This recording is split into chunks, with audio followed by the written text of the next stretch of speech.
नमस्कार, आप देख रहे हैं भारत न्यूज टीवी और मैं हूं आपके साथ मानवी ठाकुर। शुरुआत करते हैं आज की खास खबरों के साथ। नागपुर के मौदा में किसानों की मांगों को लेकर निकाले गए जन आंदोलन में रामटेक सांसद श्याम कुमार बर्वे का तीखा हमला।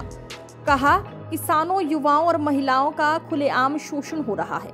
ये आंदोलन बीजेपी के झूठे वादों को पूरा करवाने की लड़ाई है। हमारे किसान को सिर्फ फसल का भाव चाहिए, एआई कैमरा नहीं। सुनते हैं सांसद श्याम कुमार बर्वे की ही जुबानी।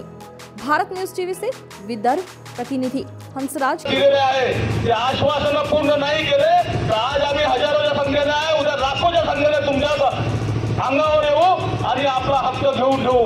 हे करणार त्याप्रमाणे आपल्याला दाखवावं लागेल। त्याकरता हा मोर्चा आहे, हा काही राजकीय मोर्चा नाही आहे। आम्हाला कधी निवडणूक लढायची नाही म्हणून आम्ही लोकांना जमा केलेला आहे। हे शेतकऱ्यांची त्याप्रमाणे पिळवणूक होत आहे, बेरोजगार युवकांची पिळवणूक होत आहे, महिलांवर अत्याचार होत आहे। ज्याप्रमाणे तुम्ही खोट्या आश्वासन निवडणुकीमध्ये देतात, त्या आश्वासनाला पूर्ण करून घेण्याकरता हा मोर्चा आहे।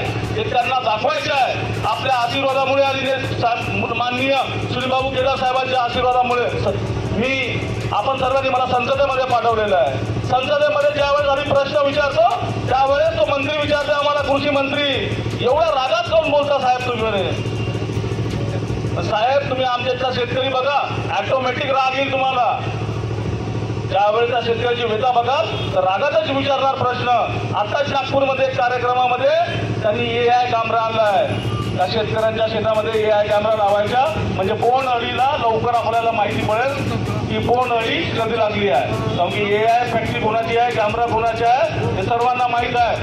राज्याचेही कृषी मंत्री होते, भारताचेही कृषी मंत्री होते। त्यांना दोघांना एकच प्रश्न विचारला मी, एकच माझ्या भाषणातून त्यांना सांगितलं, साहेब कोणत्याच काही नको द्या, कर्जमाफी नको द्या, काही नको द्या, कोणती सबसिडी नको द्या।